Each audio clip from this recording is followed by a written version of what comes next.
नमः शिवाय। शिवजी सदा सहाय। ओम नमः शिवाय। गुरु जी सदा सहाय। वायव्य संहिता के उत्तरखंड के अध्याय 33 से 36।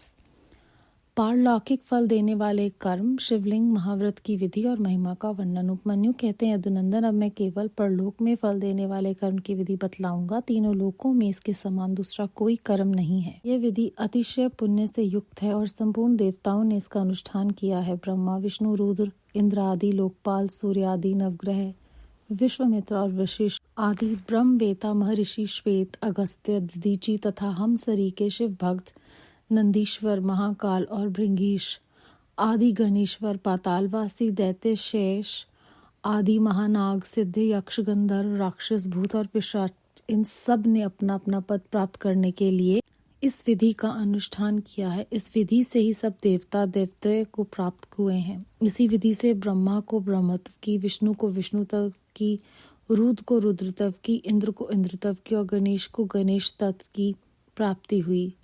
श्वेत चंदन युक्त जल से लिंग स्वरूप शिव और शिवा को स्नान कराकर प्रफुल्ल श्वेत कमलों द्वारा उनका पूजन करें। फिर उनके चरणों में प्रणाम करके वहीं लिपि पुती भूमि पर सुंदर शुभ लक्षण पदासन बनवाकर रखें।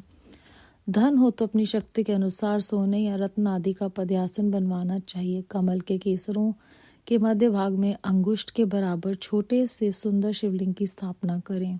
वह सर्वगंध में और सुंदर होना चाहिए। उसे दक्षिण भाग में स्थापित करके बिल्व पत्रों द्वारा उसकी पूजा करें। फिर उसके दक्षिण भाग में अगुरु, पश्चिम भाग में मैनसल, उत्तर भाग में चंदन और पूर्व भाग में हरिताल चढ़ाएं। फिर सुंदर सुगंधित विचित्र पुष्पों द्वारा पूजा करें। सब और काले अगुरु और गुगल की धूप दें। अत्यंत महीन और निर्मल वस्त्र निवेदन करें। घृत मिश्रित खीर का भोग लगाएं। घी के दीपक जलाकर रखें। मंत्रोच्चारण पूर्वक सबको चढ़ाकर परिक्रमा करें। भक्ति भाव से देवेश्वर शिव को प्रणाम करके उनकी स्तुति करें। अंत में त्रुटियों के लिए क्षमा प्रार्थना करें। तत्पश्चात शिव पंचाक्षर मंत्र से संपूर्ण उपहारों सहित वह शिवलिंग शिव को समर्पित करें और स्वयं दक्षिणा मूर्ति का आश्रय लें। जो इस प्रकार पंचगंध में शुभ लिंग की नित्य अर्चना करता है, वह सब पापों से मुक्त हो शिवलोक में प्रतिष्ठित होता है। वह शिवलिंग महाव्रत सब व्रतों में उत्तम और गोपनीय है। तुम भगवान शंकर के भक्त हो, इसीलिए तुमसे इसका वर्णन किया है। जिस किसी को इसका उपदेश नहीं करना चाहिए, केवल शिव भक्तों को ही इसका उपदेश देना चाहिए। प्राचीन काल में भगवान शिव ने ही इस व्रत का उपदेश किया था। तदनंतर लिंग की कारण रूपता तथा लिंग प्रतिष्ठा एवं पूजा की व्याख्या करके उपमन्यु ने कहा, यदुनंदन, यदि कोई स्थापित शिवलिंग न मिले तो शिव के स्थान भूत जल, अग्नि, सूर्य तथा आकाश में भगवान शिव का पूजन करना चाहिए। अध्याय 33 से 36 समाप्त। इस अध्याय में उपमन्यु जी श्री कृष्ण को प्रलोक में फल देने वाले कर्म के बारे में बताते हैं और बताते हैं कि इसी कर्म से सभी देवताओं ने अपने पद को प्राप्त किया है, चाहे वो ब्रह्मा जी हो, विष्णु जी हो, रुद्र हो, इंद्र हो या गणेश जी हो।